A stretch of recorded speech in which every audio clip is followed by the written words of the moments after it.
আসসালামু আলাইকুম, welcome back to my regular blog. সংসদ ভবনের সামনে দিয়ে অনেক সময় অনেক জায়গায় গিয়েছি, কিন্তু এখানে কখনো দাঁড়াইনি। এই জায়গাটায় যে এরকম মেলার মতো একটা পরিবেশ হয় সন্ধ্যার পর বা বিকেলবেলা, এটা আমি জানতাম না। এখানে যাওয়ার পরে একটা ভেলপুরি অর্ডার করেছিলাম।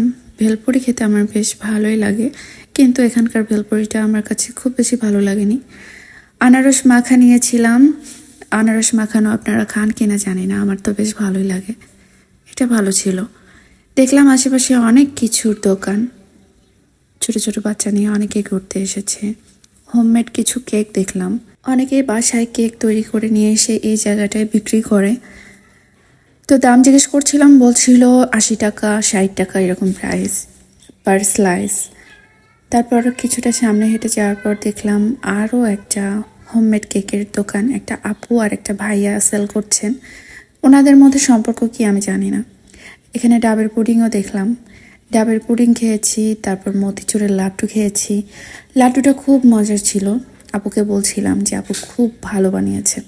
এই যে এই আপুটা আর এই ভাইয়াটা, ওনাদেরকে জিজ্ঞেস করলাম আপনারা কবে কবে এখানে থাকেন। বললো যে প্রতি শুক্রবারে তারা এখানে থাকে, মানে প্রতিদিন বসেন না, কাজের ফাঁকে শুক্রবারে যখন সময় পায় এটা এক্সট্রা একটা কাজ হিসেবে ওনারা ধরে নিয়েছেন। একটা চকলেট কেক খেয়েছিলাম, ভীষণ মজার ছিল, ভীষণ মজার। মনে হচ্ছে আমার এখনো মুখে লেগে আছে। তো ওনার ফুডগুলো যেরকম মজার, উনি মানুষটা অনেক ভালো, ওনার বিহেভিয়ারও খুবই ভালো। তারপর ওখান থেকে গিয়েছিলাম মোতালেব প্লাজাতে।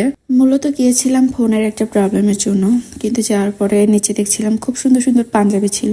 তো আমার দুটো ভাই আছে যেহেতু, আমি পাঞ্জাবিগুলো দেখছিলাম আর কোনটা ভালো লাগছিল সেই অনুযায়ী নেওয়া ট্রাই করছিলাম। হাঁটতে হাঁটতে অনেকটা ক্ষুধা লেগে গেছে আবার, এই জন্য সামনে থেকে বট ভাজা খেয়েছি। বট ভাজা আমার ভীষণ পছন্দের। আপনাদের এলাকায় বট ভাজাকে কি বলে থাকে অবশ্যই কমেন্টে জানাবেন। ভালো থাকবেন সবাই, আল্লাহ হাফেজ, টাটা।